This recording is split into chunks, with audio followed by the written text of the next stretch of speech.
Dan Carden, Shadow Minister, who is asked to speak for no more than 5 minutes. Thank you, Madam Deputy Speaker. I'm delighted to contribute to this debate as Shadow Financial Secretary. And may I start by acknowledging the significant interest and the strong feelings of people across the country on this issue. We're considering a technical change to our tax system, reforming compliance on IR35 rules to the private sector.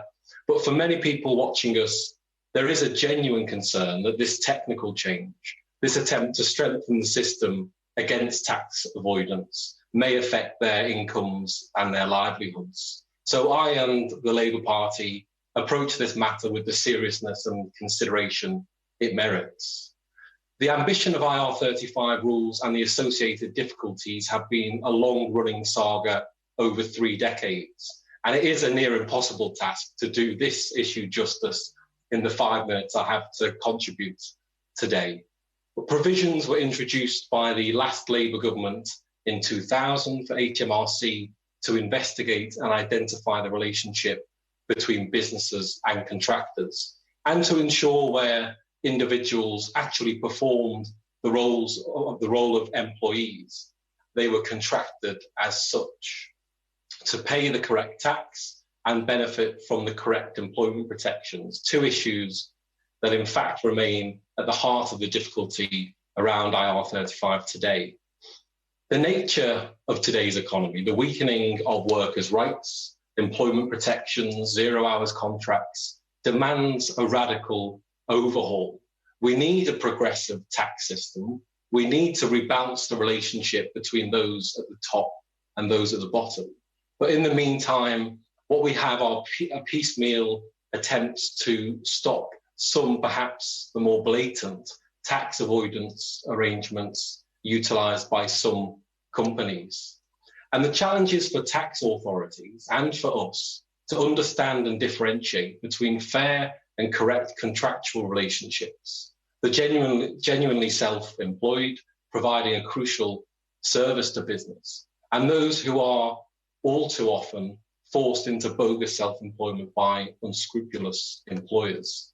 A practice that has become all too common, designed to cheat the tax system, to deprive working people of their rights, and even their entitlement to a minimum wage and fair pay. HMRC estimates such bogus self-employment schemes cost around $3 billion a year in lost tax revenue, and the February 2020 Treasury Review put the cost of non-compliance on IR35 at $1.3 billion a year by 2023-24.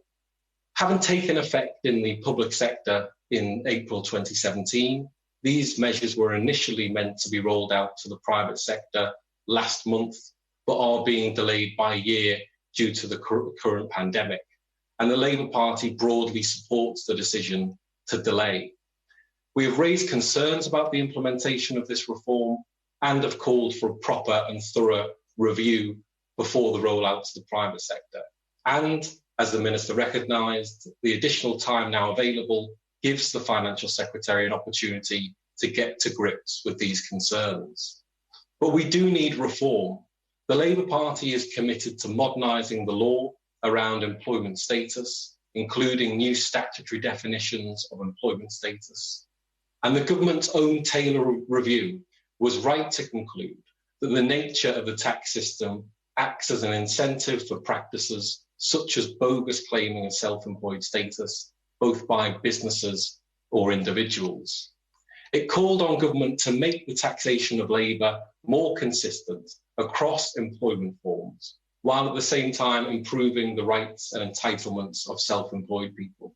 And I would add to that, as we consider these changes in the midst of the coronavirus pandemic that has forced 2 million people onto universal credit and millions relying on the government's furlough scheme, unsure of their future, a social security system fit for the modern era that can protect all of our people in one of the wealthiest countries on the planet. And I'd just like to finish with a few points for the Financial Secretary that I hope he can respond to when he winds up. Can he explain how reforms will only affect people working like employees through the company? And does he agree that there can be no space in our economy for zero rights employment? Will he respond to concerns most recently set out by the Lords Committee that lessons have not been learned from the rollout to the public sector? And will he look again at serious problems highlighted with the check employment status for tax online tool? Madam Deputy Speaker, we need a joined-up approach in the consideration of tax regulations and employment law. We need better protections for the self-employed, and we need to tackle tax avoidance. And the Labour Party will work constructively to achieve that end. Thank you.